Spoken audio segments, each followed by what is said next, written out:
오늘의 만도 이야기를 시작하겠습니다. 지난 9일 만도 모빌리티 솔루션즈가 분할됐습니다. 그리고 만도 주가는 하락세를 면치 못하고 있죠. 증권가에서는 이후에 재무적 투자자 유치라든지 수주 확대라든지 제품 경쟁력 확보에 따라서 주가는 변할 거라고 예상하고 있습니다.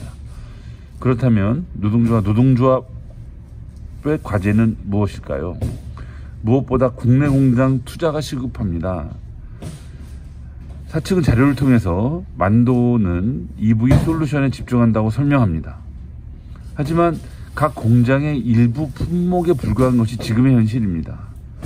그렇기 때문에 고용과 품질 측면에서 국내 공장 투자 확대를 할 수 있는 방안을 찾아야 합니다. 중국 등 해외 거점에서 들어올 것은 없는지, 외주품 중에 품질 확보 차원에서 문제가 있는 것은 없는지 살펴볼 일입니다. 이번 핵심 부문의 분할로 국내 공장 살 빼기가 시작됐다라고 저희는 보고 있습니다. 예전에 정몽 회장은 국내는 연구개발 위주로 가겠다라고 한 적이 있죠. 생산은 해외 거점에서 하겠다는 뜻입니다. 그 방향이 지금도 진행되는 것 아닌가 예상하고 있습니다.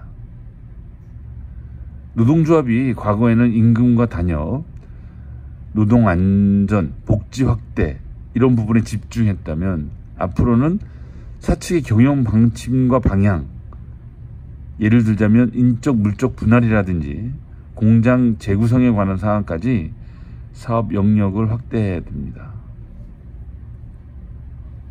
핵심 부분이 분할되는 것을 보면서 나중에는 EV 솔루션의 핵심 부품까지도 분할되는 것이 아닌가 상상해 봅니다. 또 이런 과정은 후계 승계를 위한 살 빼기 신호는 아닌지 생각하게 됩니다. 만도가 희생양이 되는 시나리오를 우리는 최악으로 보고 있는데요.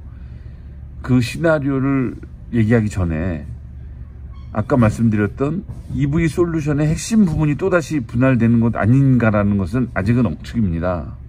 하지만 마이스타를 통한 한라의 우회 지원이라든지 이를 해결하기 위한 지주회사 설립이라든지 그리고 한라홀딩스와 마이스타를 합병하는 것들은 상상치도 못했던 일입니다. 언젠가는 한라가 만도에 3,800억을 갚을 것이라고 생각했었습니다. 하지만 이런 노동자의 꿈은 순진한 것이었죠.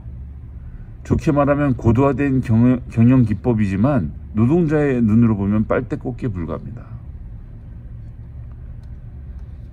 만도 모빌리티 솔루션즈가 어떤 식으로 상장할 것인가에 따라서 우리는 두 가지 그 방향을 예상할 수 있는데요.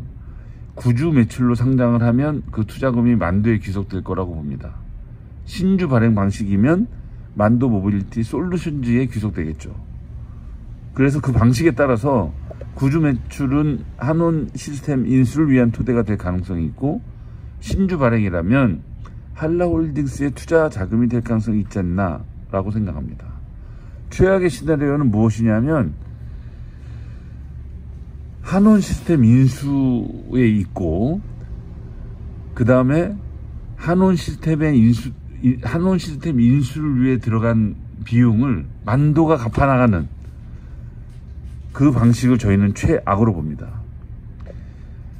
저희가 철의 노동자 11-35호에서 한온 시스템에 주목한다는 얘기를 했는데 그 전날 인터넷 기사에 정몽원이 이끄는 한라는 한온 시스템 인수전에 참여 안 한다는 소식이 전해졌죠.